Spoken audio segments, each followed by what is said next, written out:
నమస్తే, నేను మీ Gopi. Welcome back to our channel. ఈరోజు మనతో వచ్చేసరికి సీనియర్ జర్నలిస్ట్ జగదేవ్ గారు ఉన్నారు. సార్ నమస్తే. సార్ నమస్తే. సార్ కృష్ణవంశీ ఈయన వచ్చేసరికి పెద్ద డైరెక్టర్, మీ అందరికీ తెలిసి ఉంటుంది. సో ఈయన ఒక షాకింగ్ ఊహాగానం నుంచి బయటికి రావడానికి చాలా రోజులు పట్టిందంట. ఇది చాలా చాలా రోజులు ఏడ్చాడు ఒక అతని కోసం. అసలు ఆ అతను ఎవరు, ఎందుకు ఏడ్చాడు అన్ని రోజులు? అంటే సొంత ఇంట్లో వాళ్ళ కోసం కూడా అన్ని రోజులు ఏడవలేదంట, బట్ ఒక అతని కోసం ఏడ్చాడు. ఎందుకు అన్ని రోజులు ఏడవడం జరిగింది ఆయన? కృష్ణవంశీ గారు అంటే నాకు బాగా ఇష్టమైన డైరెక్టర్. అండ్ మోర్ ఓవర్ చాలామంది డైరెక్టర్లకి కమర్షియల్ డైరెక్టరు, లేదంటే గ్రేట్ డైరెక్టరు, పెద్ద డైరెక్టరు అలాంటి పేర్లు ఉన్నాయి. కానీ క్రియేటివ్ డైరెక్టర్ అని మాత్రం ఈయన ఒక్కడే పేరు తెచ్చుకోగలిగాడు. క్రియేటివ్ డైరెక్టర్ కృష్ణవంశీ అని. ఎందుకంటే ఆయన సెట్లోకి రాగానే కూడా ఆ రోజు ఒక కాన్సెప్ట్ అనుకొని వస్తే, లేదంటే ఆ సీన్స్ తీద్దాం అనుకొని వచ్చిన పర్సన్ అక్కడ ఉండే సెట్ ప్రాపర్టీస్ బట్టి కానీ, ఆ రోజు ఉండే క్యారీ అయ్యే మూడ్ని బట్టి కూడా అప్పటికప్పుడు షార్ట్ రెడీ చేసి తీసిస్తారంట. సో అందుకు క్రియేటివ్ డైరెక్టర్ అని అంటారు ఆయన. అండ్ మోర్ ఓవర్ అందుకే ఆయన అలా వెళ్తున్నప్పుడే చాలామంది sir good morning sir, good afternoon చెప్పినప్పుడు కూడా ఆయన రెస్పాండ్ అవ్వడం. దాన్ని కొంతమంది ఆయనకి పొగరు గేరా అనుకునే సందర్భాలు కూడా ఉన్నాయి. ఎందుకంటే ఒక ఫేమస్ ప్రొడ్యూసర్ కూడా ఆయన మీద ఇలాగే కాంట్రవర్సీ కామెంట్స్ చేశాడు. ఆయన ఎవరు మీకు తెలిసే ఉంటుంది. చేసినప్పుడు ఆయన అంతానండి, ఆ ప్రొడ్యూసర్ ఏమన్నాడంటే, ఆయన రాత్రంతా ఫుల్గా వేస్తాడు, పొద్దున్న లేచి ఎవరితో మాట్లాడు, సెట్లోకి వచ్చిన విష్ చేసినా పలకరించినా పలకడు అన్నట్టుగా చెప్పాడు. కానీ అది తప్పది. అంటే ఇవాళ ఎలా తీద్దాం, ఎట్లా కొత్తగానం తీద్దాం అన్నట్టుగా ఆలోచించి వస్తాడు. కాబట్టి ఆయన ఎవడు అయితే ఎప్పుడైతే వర్మ గారు స్కూల్ నుంచి వచ్చిన వ్యక్తే కదా కృష్ణవంశీ గారు కూడా. ఆయనతో జర్నీ చేసినప్పుడు కృష్ణవంశీ లాంటి వ్యక్తి మీరు అబ్జర్వ్ చేయండి, ఎవరి గురించి కూడా చెడుగా మాట్లాడు, ఎవరి గురించి కూడా తప్పుగా మాట్లాడు. ఒకవేళ వాళ్ళ సందర్భం తీసుకొచ్చిన అది ఏదో ప్రకృతి నాతో చేపించిందండి, అదేదో ఆ సినిమాకి అలా కలిసి వచ్చేసింది అన్నట్టుగానే చెప్తాడు. లేదు సార్ మీరు బాగా చేశారంటే అవునా థ్యాంక్ యూ అంతే.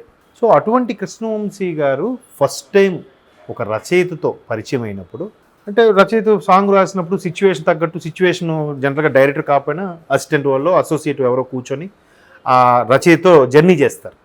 సార్ ఇక్కడ సిచ్యువేషన్ ఇది, పాట ఇలా కావాలనుకుంటున్నాం అంటే అవునా సరే కొద్ది టైం ఇవ్వు, వాళ్ళకి ఏమైనా అరేంజ్మెంట్స్ అని చేశాక బయట ఉండమ్మా అని చెప్తారు. సో ఫస్ట్ ఆ రచయిత చూసినప్పుడు ఈయన ఒక ఆఫీస్ బాయ్ ఏమనుకొని, బాబు నాకు ఒక టీ ఒక గ్లాస్ వాటర్ తెప్పించమ్మా, నువ్వు బయట వెయిట్ చేయని చెప్పాడంట. తర్వాత వచ్చి సార్ రాసేసారా అంటే, అయినా ఈయన ఫీల్ అవ్వకుండా తీసుకొచ్చి ఇచ్చి, ఎందుకంటే ఆ రచయిత చాలా గొప్పవాడు కాబట్టి రాసిన తర్వాత మళ్ళీ ఫేర్ చేస్తారు కదా, సార్ ఇక్కడ ఇది చిన్న లెటర్స్ అవ్వచ్చు, లేదా కొంచెం ఇక్కడ ఇది పాయింట్ మారిస్తే బాగుంటుందనో, లేదా ఇంకేమైనా సజెషన్లు ఇస్తారు కదా, అలాగా అట్లా ఇచ్చినప్పుడు ఆ తర్వాత పరిచయం చేసుకున్నాడు. సార్ నేను ఇక్కడ నా పేరు కృష్ణవంశీ అండి, అసిస్టెంట్ డైరెక్టర్. ఆ రచయిత మరెవరో కాదు, సిరివెన్నెల సీతారామ శాస్త్రి గారు. సిరివెన్నెల సీతారామ శాస్త్రి గారికి కృష్ణవంశీ గారు అంటే ఎంత ఇష్టం. ఇప్పుడు కృష్ణవంశీ గారు లాంటి వాళ్ళు చాలామంది సీతారామ శాస్త్రి గారిని ఇష్టపడతారు. అది ఎందుకంటే ఆయన అంత గొప్ప. ఎందుకంటే ఆది భిక్షువు వాడిని నిందాస్తుతి అని అంటారు. నిందాస్తుతిలో ఆది భిక్షువు వాడిని ఏది కోరేదనే పాట రాశాకే ఆ సినిమా నుంచి ఇంటి పేరుగా మార్చుకోవడం అయింది. సీతారామ శాస్త్రి గారి పేరుని సిరివెన్నెల సీతారామ శాస్త్రి గారు అయ్యారు. ఏది మన కృష్ణవంశీ గారి విశ్వనాథ్ గారి సినిమా సిరివెన్నెల సినిమా నుంచి. సో అట్లాంటి సీతారామ శాస్త్రి గారు అందరికీ ఇష్టమే. బట్ సీతారామ శాస్త్రి గారికి ఇష్టమైన వ్యక్తి ఎవరంటే కృష్ణవంశీ గారు. ఎంత ఇష్టం అంటే ఒకానొక సందర్భంలో ఆయన్ని పిలిచి దత్తత కూడా తీసుకున్నారంట. నాకు కొడుగ్గా ఆయన్ని స్వీకరిస్తున్నానని, ఏంటి బ్రాహ్మణుల చేత క్రతువంతా నిర్వహించి దత్తత తీసుకున్నారంట కృష్ణవంశీ. అందుకే నా జీవితానికి నిజంగా గత జన్మలో ఏం చేశానో తెలియదు, ఈ జన్మలో అటువంటి గొప్ప వ్యక్తి యొక్క పరిచయం, అటువంటి వ్యక్తి యొక్క సాంగత్యంతో ఉండడం అనేది నిజంగా నా పూర్వజన్మ సుకృతం, నా అదృష్టం. ఈ జన్మకి ఇది చాలు అని చాలా సందర్భాలు చెప్పారు. అయితే రీసెంట్గా సింగర్ పార్థసారథి అని ఉన్నారు, ఈటీవీ పాడుతా తీగ కార్యక్రమం పెట్టినప్పుడు ఫస్ట్ సిరీస్కి ఫైనలిస్ట్గా వచ్చిన వ్యక్తి పార్థసారథి. ఫస్ట్ సిరీస్లోనే ఆయన ఉషా గారు, సింగర్ ఉషా గారు, తర్వాత సాందీప్, గోపికా పూర్ణిమ అనుకుంటా. సో ఈ నలుగురు ఫైనలిస్టులు వచ్చారు. ఆ పార్థసారథి గారు చాలా పాటలు పాడారు మణిశర్మ సాంగ్స్ వాటికి. సో పార్థసారథి గారు ఇంటర్వ్యూ చేశారు. అంటే సిరివెన్నెల గారితో అంతకుముందు వేరే ఒక యూట్యూబ్ ఛానల్కి చేసేటప్పుడు సిరివెన్నెల గారితో అనుభవం, లేదా సిరివెన్నెల గారితో ముచ్చట్లు సంథింగ్ ఏదో ప్రోగ్రామ్ చేస్తూ ఆయన ఏ పాటకి ఎంత మేధోమదనం చెందితే, ఎంత మదన పడితే ఆ పాట వచ్చింది అనే దాని మీద చేస్తూ, తర్వాత ఆయన మనకు తెలుసు ముందు కరోనా టైంలో బాలు గారు ఇదయ్యారు. అక్కడికి 6 months 1 yearలోనో ఈయన కూడా శివైక్యం చెందారు. సో దాన్ని ఒక్కసారిగా సిరివెన్నెల సీతారామ శాస్త్రి గారిని మననం చేసుకున్నట్టుగా లేదా ఆయనకి ఒక గ్రాట్యుటీ సమర్పించే విధంగా కొంతమంది దర్శకులు అభిమానులతో చేయించారు. దాని పరంగా రాజమౌళి గారు అట్లాంటి వాళ్ళు చేసినప్పుడు కృష్ణవంశీ గారు కూడా పిలిచారు. రీసెంట్గా 3 ఎపిసోడ్లు కూడా మొన్న సండేతో 3 ఎపిసోడ్ కూడా రీచ్ చేశారు. ఇది ఒక ఈటీవీ విన్ యాప్లో వస్తుంది. సో ఆ ఫస్ట్ ఎపిసోడ్లోనే కృష్ణవంశీ గారు పిలిచినప్పుడు ఆయన ఎమోషనల్ అయిపోయాడు. ఎందుకంటే కృష్ణవంశీ గారి మెంటాలిటీ ఎట్లాంటిది ఉంటుందంటే, ఎవరైనా తనకు బాగా సన్నిహితులు కావలసిన వాళ్ళు అకస్మాత్తుగా చనిపోతే ఆ బాడీని చూడడానికి కూడా వెళ్ళడంట ఆయన. ఎందుకు వెళ్ళడంటే చాలామంది ఎక్కడికి రాడు అని అనుకుంటారు. కాదు, అది ఆయన అలా చూడలేడంట. అంటే నిన్నటి వరకు నాతో పాటు కలిసి తిరిగాడు కదా, నా పక్కనే కూర్చున్నాడు, ఈరోజు ఏంటి అలా పడుకుని ఉన్నాడు అని ఆ ఫీల్ని తట్టుకోలేడంట. సో అటువంటి ఒక కో డైరెక్టరు అసిస్టెంట్ డైరెక్టర్లకి లెవెల్ ఏమైనా జరిగితేనే తట్టుకోలేని మనిషి, ఈయన్ని అత్యంత ఇష్టపడే వ్యక్తి, ఈయనకి గురువు దైవము ఒక తండ్రిలా భావించే సీతారామ శాస్త్రి గారు ఇక లేరు అనే విషయాన్ని జీర్ణించుకోలేకపోయాడు. ఆయనకు ఆయనే మదన పడిపోయి అసలు బయటి ప్రపంచంలో కూడా రాలేకపోయాడట. అంత కుళ్ళి ఏడ్చాడంట ఆయన. అంటే అంత ఇష్టం.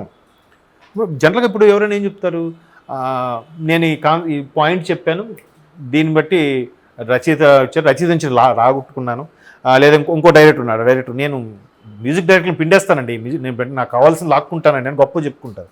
బట్ ఈయన ఎంత మంచి సినిమా చేసినా, ఎంత ఎక్స్ట్రాడినరీ మూవీ పిక్చర్ డైరెక్ట్ చేసినా అస్సలు వాళ్ళ టాలెంట్ అండి, వాళ్ళు చేశారు, నేనేదో వాళ్ళతో చేయించుకున్నాను అని చెప్పి. ఇప్పుడు చాలా ఎందుకు ఎగ్జాంపుల్ చెప్పానంటే, త్రివిక్రమ్ గారు కూడా కృష్ణవంశీ గారి దగ్గర అసిస్టెంట్ డైరెక్టర్గా పనిచేసిన వ్యక్తే. బట్ త్రివిక్రమ్ గారి గురించి కృష్ణవంశీ గారి గురించి అడిగితే లేదండి, ఆయన టాలెంటెడ్, ఆయన డెవలప్ అయ్యాడు, మీ దగ్గర చేశారు కదా, కొంచెం మీ శిష్యరేఖంలో అవేనే వచ్చి ఉంటాయి కదా అని అంటే లేదు, ఆయన టాలెంట్, ఆయన ఇది ఇట్లా మాట్లాడతారు. మరొక లాంటిలో అయితే నా శిష్యులు అని చెప్తారు. ఈయన అలా చెప్పాడు. ఈవెన్ త్రివిక్రమ్ గారు కూడా ఏ రోజు కృష్ణవంశీ గారు నేను దగ్గర చేశాను, నేను ఆయన దగ్గర కొన్ని వానమాలు నేర్చుకోని చెప్పి ఏ రోజు ఈయన చెప్పలే, అలాగని ఆయనే చెప్పలే. అర్థమవుతుందా? ఈవెన్ అసలు త్రివిక్రమ్ గారికి ఆలోచింపచేసే పాట ఏంటి, అర్ధ శతాబ్దపు అజ్ఞానాన్ని స్వతంత్రం అందామా అని. అది త్రివిక్రమ్ గారే ఒకసారి సిరివెన్నెల సీతారామ శాస్త్రి గారికి సన్మాన సభలో మాట్లాడారండి.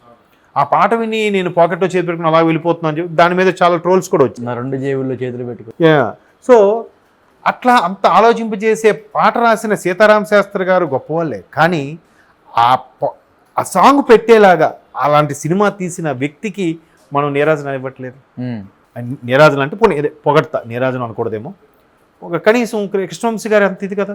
అది కూడా పార్థసారథి గారు అదే అడిగారు ఇంటర్వ్యూలో, సార్ మీరు అసలు చూస్తున్నాను మీకు ప్రతిదీ వాళ్ళ వల్లే అంటున్నారు కానీ మీ గొప్పతనం ఏమి ఒప్పుకోవట్లేదంటే, అదే లేదండి, దేవుడి దగ్గరికి వెళ్తాం, ప్రసాదం పెడితే తీసుకొచ్చేయడమే, కాకపోతే ఒక్కొక్క రోజు మారాం చేస్తాం, ఈ ప్రసాదం వద్దు ఆ ప్రసాదం కావాలి, చక్కెర పొంగలు కావాలి, పులిహోర కావాలని అడుగుతాం. బట్ దేవుడి దగ్గర అన్ని ప్రసాదాలు ఉంటాయి, ఆ సత్తా ఆయనకు ఉంది.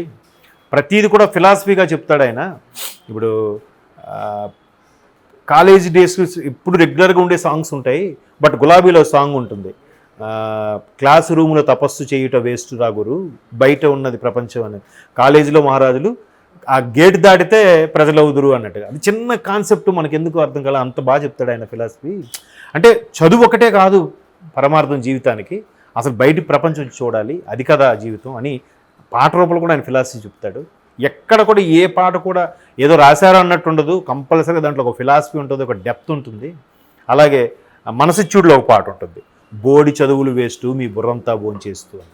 సో అట్లా ఎక్కడికక్కడ ఆయన అవకాశం ఉన్న ప్రతిదీ కూడా భలే రాస్తారు అని చెప్పి కృష్ణవంశీ గారు చెప్పడం. సో ఆయనకి అంత ఇష్టం కాబట్టి అంత ఎమోషన్ అయ్యాడు. ఈవెన్ ఒక 5-6 years బ్యాక్ మంచు లక్ష్మి గారు కూడా ఒక ప్రోగ్రామ్ చేశారు, ప్రేమతో లక్ష్మి అని ఏదో సంథింగ్. దానికి కూడా ఇట్లాగే కృష్ణవంశీ గారు ఇంటర్వ్యూకి వచ్చినప్పుడు అందులో గెస్ట్ అపీరెన్స్ సీతారామ శాస్త్రి గారు వెనక నుంచి వస్తారనమాట. అరే ఈయన గురూజీ అనేవారు, ఆయన ఈయన్ని అబ్బాయి అని పిలిచేవాడంట. సో అంత సాన్నిహిత్యం ఉన్న వ్యక్తి ఒకసారి ఇంకా లేరు ఆయన అంటే, ఆయన మరి అంత సన్నిహితంగా వెలిగి తండ్రి కొడుకులు ఉన్న బంధంలో ఉన్న మనిషికి పై కృష్ణవంశీ అందరితో ఎక్కువగా మింగిల్ అవ్వడు ఆయన పనేదో ఆయన. అటువంటి వ్యక్తి అంత గొప్ప మహానుభావుడితో కలిసి నేను ప్రయాణం చేశానని చెప్పడానికి కూడా ఎమోషన్ అయిపోయాడు, కళ్ళలు నీరు వచ్చేసి చెప్తుంటే. తప్పదు ఎవరికైనా. Okay sir, thank you.